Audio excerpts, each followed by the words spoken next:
हाँ, न्यूमेरिकल्स के डिस्कशन को आगे लेकर जाते हैं। इलेक्ट्रोस्टैटिक के न्यूमेरिकल्स कर रहे थे हम, खास करके जो कुलुम्स लॉ इन वेक्टर फॉर्म है उसके बेसिस के न्यूमेरिकल्स है। सो लेट्स सी क्या कहता है ये न्यूमेरिकल नंबर 8।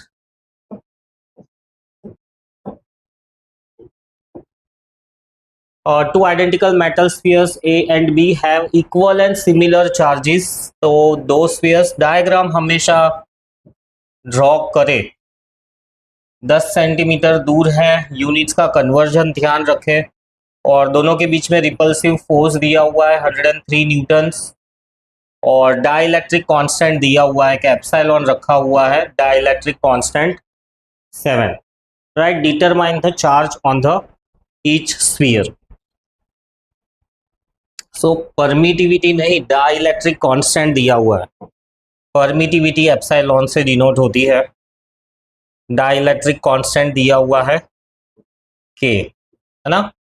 सो तुरंत ही तुम्हारे दिमाग में ये फॉर्मूला आना चाहिए, F naught by F M is equals to K, dielectric constant K. Epsilon तो परमिटिविटी होती है, अगर परमिटिविटी दी हुई होती तो ये जो के की वैल्यू हम लिखते हैं कुलम्स लॉ में, राइट, ऐसा लिखते हैं ना Coulomb's law, F is equals to 1/4 pi epsilon naught Q1 Q2 by R square. तो अगर परमिटिविटी दी हुई होती हमको एप्सिलॉन, तो एप्सिलॉन नॉट की जगह पे एप्सिलॉन रखते जो परमिटिविटी दी होती, बट यहाँ पर तो के दिया हुआ है।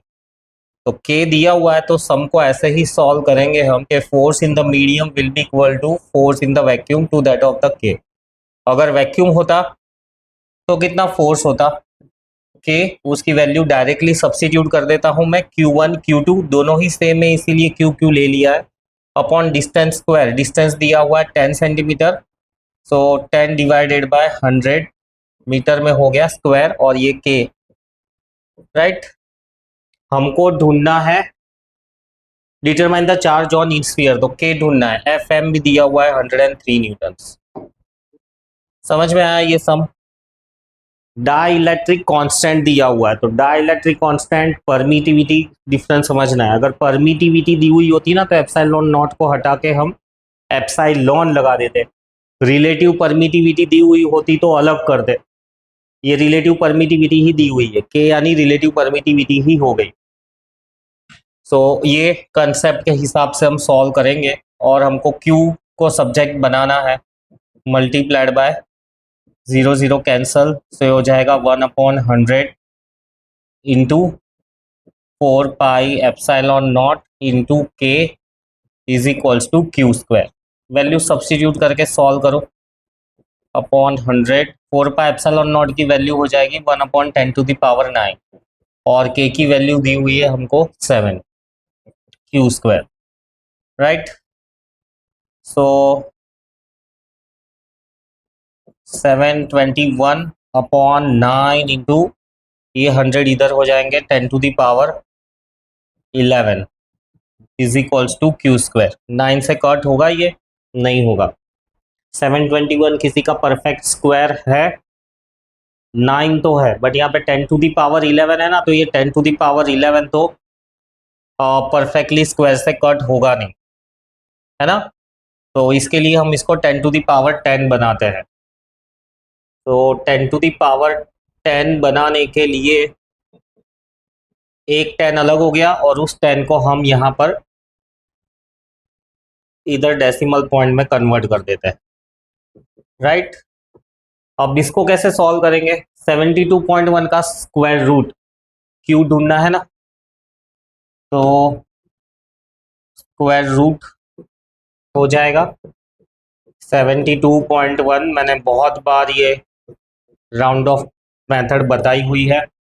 अब 72.1 का मुझे स्क्वायर रूट तो नहीं पता है, बट नियरेस्ट स्क्वायर रूट एक आता है 9, जिसका स्क्वायर होता है 81, और दूसरा आता है 8 का स्क्वायर होता है 64।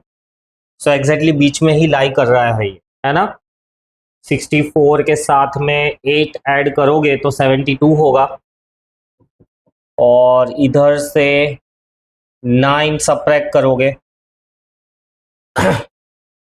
तो 82 होगा, तो एग्जैक्टली बीच में ही है, तो हम इसका स्क्वायर रूट ऐसा 9 से छोटा और 8 से बड़ा, और क्योंकि बीच में ही है तो मैं इसको 8.5 ले लेता हूँ। 9 का स्क्वायर रूट तो मुझे पता है 3, और 10 टू द पावर 10 है, तो स्क्वायर रूट के लिए ऐसा हो जाता है 1/2, यानी ये 10 टू द पावर 5 आ जाएगा। So 8.5 divided by 3 into 10 to the power -5, 2 3 6, so 2.8 into 10 to the power -5 coulombs, ये आंसर आना चाहिए।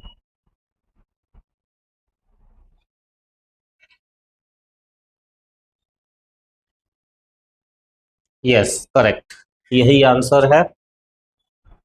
फिर नेक्स्ट क्वेश्चन है, what equal charges would have to be placed on Earth and Moon to neutralize their gravitational attraction?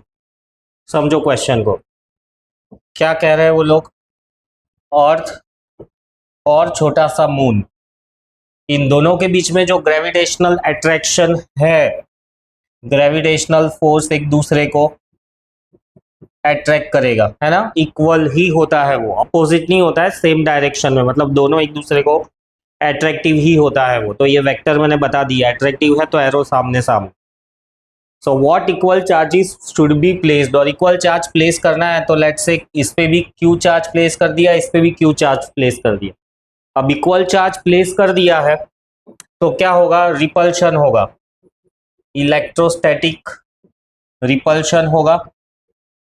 और आगे क्या कह रहा है, to neutralise that gravitational attraction, मतलब इस अट्रैक्शन को टोटली चार्ज की वजह से आने वाला इलेक्ट्रोस्टैटिक फोर्स न्यूट्रलाइज कर देना चाहिए। तो उसके लिए क्या करना होगा, अगर ये दोनों इक्वल होंगे, राइट, तब ही जाके न्यूट्रलाइजेशन होगा, कि force of gravitation should be neutralised by the force of electrostatic force, same for here,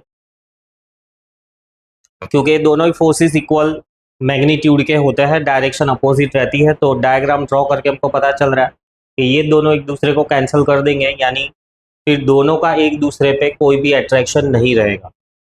so force due to electrostatic होगा कि Q1 Q2 by distance square, distance कितना है अर्थ का और मून का, चलो नहीं दिया है, इसको एज इट इज रहने दो। और ग्रेविटेशनल फोर्स कैसे मिलता है, G mass of the earth mass of the moon upon distance square. देखो डिस्टेंस दिया हुआ नहीं है लेकिन वो कैंसिल हो गया।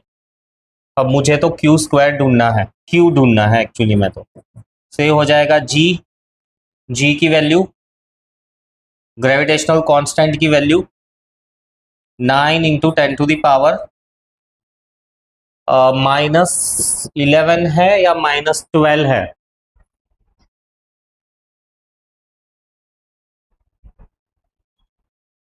-6.67 इंटू 10 टू द पावर -11। कभी कभी भूल जाते हैं ये standard values, but it's okay, ज़्यादा घबराना नहीं है, कभी कभी हो जाता है। Gravitational constant mass of the earth दिया हुआ है 10 to the power 25, mass of the moon दिया हुआ है 10 टू द पावर 23। ये के नीचे की तरफ जाएगा, जगह नहीं है तो मैं अभी लिख देता हूँ, फिर आगे इसको सॉल्व करेंगे। तो Q square will be equal to 6.67 into 10 to the power -11 plus 25 plus 23 और मल्टीप्लाइड बाय के की value 9 into 10 to the power 9। So solve करेंगे, 6.67 into 9 into 10 to the power कितना हो जाएगा, 25 23 और 9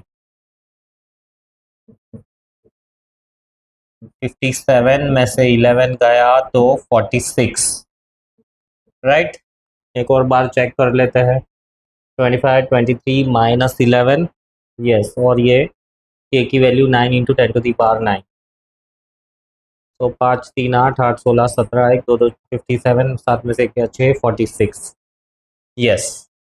अब इसका स्क्वायर रूट, ये मैंने मल्टीप्लाई नहीं किया क्योंकि 9 का स्क्वायर रूट तो सीधे सीधा है मेरे पास 3, इसका भी स्क्वायर रूट मैंने कहा पावर में होता है तो सीधा 1/2 और अब बचा 6.67, तो 6.67 का स्क्वायर रूट कैसे लिखोगे? सो 2 का स्क्वायर होता है 4, 3 का स्क्वायर होता है 9, तो ये समवेयर अराउंड 7 है, राइट। 4 + 3 7 होता है, 9 - 2 7 होता है। सो 9 के थोड़ा सा क्लोज है, यानी हम इसको 3 से छोटा 2 से बड़ा, और क्योंकि 9 के काफ़ी क्लोज है तो लेट्स से 2.5 या 2.6 हम ले सकते हैं, तो मैं इसको ले लेता हूँ 2.6। सो मल्टीप्लाई करेंगे 7.8 इंटू 10⁻23 कोलोम। इतना ज़्यादा चार्ज रखना पड़ेगा हमको हर एक मून पे भी और अर्थ पे भी, so that the charges gets neutralised.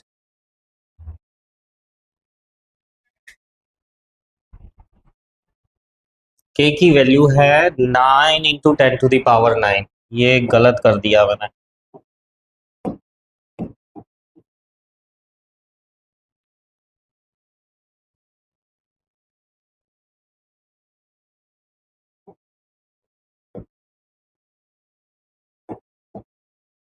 Q square होगा 6.67 इंटू 10⁻11 + 25 + 23 डिवाइडेड बाय के, 9 इंटू 10⁻9। और क्यू यानी इसका स्क्वायर रूट ही ढूंढना है, तो डायरेक्टली इधर स्क्वायर रूट, राइट। सो ये हो जाएगा 25, 23, 48, यस 48 - 11 37, और 37 में से भी 9 जाएगा तो 28। और 6.67 का मैंने स्क्वायर रूट लिखा था 2.6, और इसका स्क्वायर रूट आता है 3, और ये आएगा 10⁻28। 28 मल्टीप्लाइड बाय 1/2। इसको कट करेंगे तो 0 पॉइंट अप्रॉक्सीमेटली 9 ले लो, या तो डेसिमल पॉइंट डालना भी है, तो 8 3 24, 2066 जाएगा इंटू 10⁻14। एक 10 मल्टीप्लाई कर देते हैं तो 8.6 इंटू 10⁻13 कूलम्स। देखो बिना कैलकुलेटर यूज़ किए भी परफेक्ट आंसर आ गया है, राइट। फिर नेक्स्ट क्वेश्चन है, 2 identical helium balloons A and B fastened to weight as shown in the figure। पहले तो फिगर भी नहीं देते थे, कैलकुलेट क्या करना है क्वेश्चन में दिख ही नहीं रहा है, क्या कैलकुलेट करना है क्वेश्चन में। सो 2 identical helium balloons A and B fastened to the weight of 5 grams by the threads float in the equilibrium। ठीक है, थोड़ा टिपिकल है ये क्वेश्चन। 2 हीलियम बलून्स है, डायग्राम थोड़ा बड़ा ड्रॉ कर लेते हैं, और ऐसे स्ट्रिंग से बंधे हुए हैं, और यहाँ पर एक वजन है 5 ग्राम का, राइट। फ्लोट इन इक्विलिब्रियम मतलब ये बलून्स है, इस वजन को लेके ऐसे हवा में ही लटके हुए हैं, और कैलकुलेट करना है हमको इसके अंदर charge on each balloon, charge on each balloon मतलब चार्ज दोनों पे सेम ही है, तो मैं ऐसा लिख देता हूँ, इस पर भी क्यू चार्ज है, इस पर भी क्यू चार्ज है, इसीलिए दोनों अलग अलग है। सो ऐसा फॉर्मेट बना के ये हवा में कहीं पे ऐसा इक्विलिब्रियम में लटके हुए हैं, ट्रायंगल बना देते हैं, राइट। इसका वेट W नीचे की तरफ एक्ट होगा, और क्योंकि बलून है तो अपथ्रस्ट ऊपर की तरफ एक्ट होगा, है ना। फिर डिस्टेंस दिया हुआ है 0.6 मीटर, तो ये डिस्टेंस होगा 0.3, और ये डिस्टेंस हो जाएगा 0.3 मीटर, और ये वाला डिस्टेंस दिया हुआ है 1 मीटर, ये डिस्टेंस नहीं दिया हुआ है, और हमको क्यू ढूंढना है। So before we could start how to find Q, diagram समझ में आ गया। अब इसमें अपथ्रस्ट फोर्स जो रिपल्सिव होगा, रिपल्सिव फोर्स, इलेक्ट्रोस्टैटिक फोर्स, ऐसे। अब दो दो बलून लेके तो नहीं करना है, किसी एक बलून के लिए सॉल्व करेंगे तो हमको आंसर मिल जाएगा। तो ऑप्शन एक ये रहता है कि ये स्ट्रिंग के अंदर आएगा टेंशन टी, राइट, वर्टिकली और हॉरिजॉन्टली बैलेंस बनना चाहिए। तो एक तो वैसे भी कर सकते हैं वेक्टर्स को रिजॉल्व करके। वेक्टर्स को रिजॉल्व करने वाला मेथड अगर मैं बताऊं तो let's say if this is the angle theta, तो ये T cos theta, right, plus 2u, यानी दोनों अपथ्रस्ट भी ऊपर की तरफ है। They are going to balance the weight of the 5 grams. और दूसरा इक्वेशन मिलेगा electrostatic force of repulsion. Tension को अगर मैं हॉरिजॉन्टल कंपोनेंट देखूं तो electrostatic force will be balanced by T sine theta. So एक ये ऑप्शन है, इसको यूज कर सकते हो। और इससे सिंपल वाला ऑप्शन है, अगर हम triangular law of vectors use कर ले, right. So triangular law of vectors के हिसाब से ये जो इलेक्ट्रोस्टैटिक फोर्स है और ये जो परपेंडिकुलर डिस्टेंस है, लेट्स से इसको मैं नाम दे देता हूं ए बी सी। सो ये वाला जो डिस्टेंस है, ये वाला नहीं, ये वाला पैरेलल डिस्टेंस, फोर्स और पैरेलल डिस्टेंस, और दूसरी साइड में आएगा फोर्स और ये वाला पैरेलल डिस्टेंस। तो अपथ्रस्ट अपॉन बीसी, इसको भी यूज करके हम सॉल्व कर सकते हैं। मैं इसको यूज करके बताऊंगा। ये ट्रायंगुलर लॉ ऑफ वेक्टर्स का ही कंक्लूजन है, जो ऐसा कहता है कि अंडर ए इक्विलिब्रियम कंडीशन, ये ट्रायंगल ले लो, right, under equilibrium condition force into parallel, sorry, force upon parallel distance will be equal to force upon parallel distance. Triangular law से ही आया हुआ है। वेक्टर्स को रिफर कर सकते हो और डिटेल में इसको समझने के लिए। ए बी की वैल्यू मुझे पता है, बी सी की वैल्यू नहीं पता है मुझको, तो मैं पहले बी सी की वैल्यू ढूंढ लेता हूँ। B C will be equal to 1 का स्क्वायर माइनस 0.3 का स्क्वायर अंडर रूट, ये हो जाएगा 1 माइनस 0.09, यानी ये हो जाएगा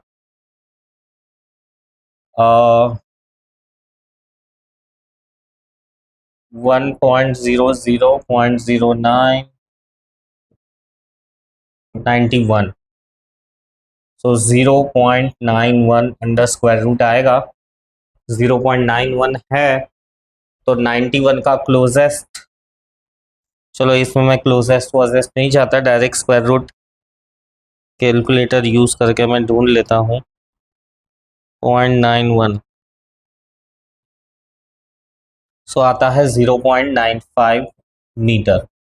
सब कुछ मीटर में है तो यूनिट कन्वर्जन का प्रॉब्लम नहीं। अपथ्रस्ट, अपथ्रस्ट को वेट के साथ में कनेक्ट करना है। वेट हम इजीली ढूंढ पाएंगे, 5 इंटू जी, ग्रेविटी, राइट। सो ये जो वेट है W, वो बैलेंस हो रहा है ट्वाइस द अपथ्रस्ट से। वर्टिकल दो अपथ्रस्ट एक्ट हो रहा है which is balancing the wait.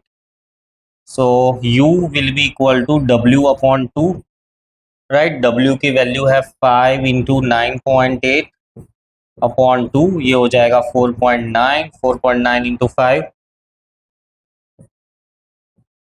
24.5। सो ये U की वैल्यू भी मिल गई। सो ए बी पता है, बी सी पता है, यू भी मिल गया। एफ ई के लिए सॉल्व करेंगे। सो एफ ई को सब्जेक्ट बनाऊं तो के क्यू स्क्वायर, दोनों पे चार्जेस सेम ही है, Q square upon distance square, distance दिया हुआ है 0.6 metre, K Q one Q two by square will be equal to A B इस तरफ जाएगा into U upon B C. A B की वैल्यू, ए बी की वैल्यू है 0.3, you की वैल्यू मुझे मिली 24.5, बी सी की वैल्यू, बी सी की वैल्यू मुझे मिली 0.95, और q को सब्जेक्ट बनाना है। So q square will be equal to 0.3 into 24.5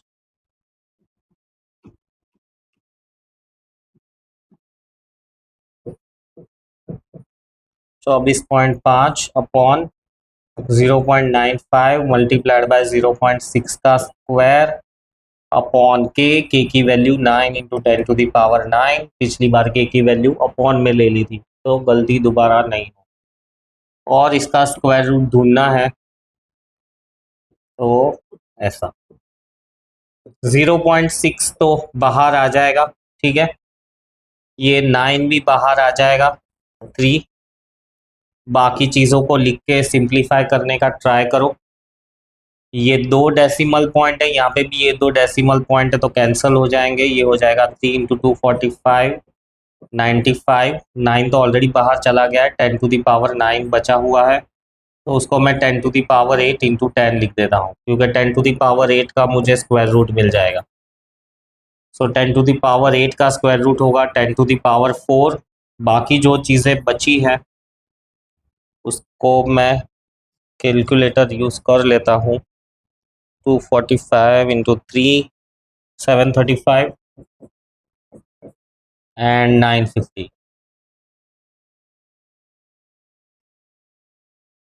0.77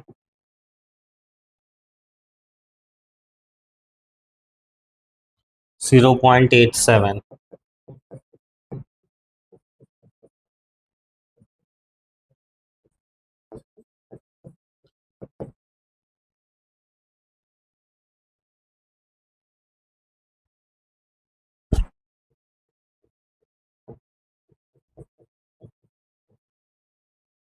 -4 Coulomb's. ये आंसर आना चाहिए।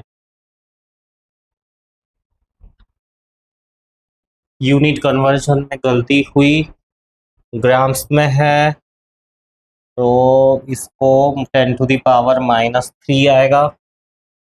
यहाँ पर भी 10⁻³, यहाँ पर भी 10⁻³ और फिर यहाँ पर भी 10⁻³ 10⁻³ और ये ऊपर ले जाऊंगा तो ये हो जाएगा 12। तो यहाँ से ये सब नहीं चाहिए, रीचेक कर लेना चाहिए सॉल्यूशन। सिली मिस्टेक कहते हैं इसको, ऐसी नहीं होनी चाहिए। तो ये हो जाएगा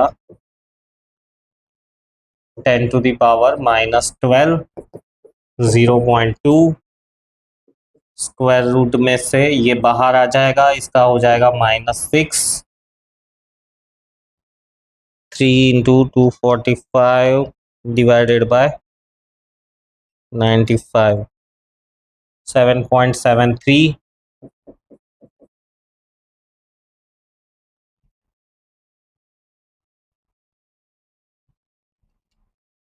2.78 0.556 इंटू 10⁻6। ये हो गया 5.56 इंटू 10⁻7 कूलम्स। प्लस या माइनस कोई भी हो, रिपल्सिव ही चाहिए। तो चैलेंजिंग क्वेश्चन है, आप लोग ऐसे भी ट्राई करो, मेक श्योर ये आंसर आए।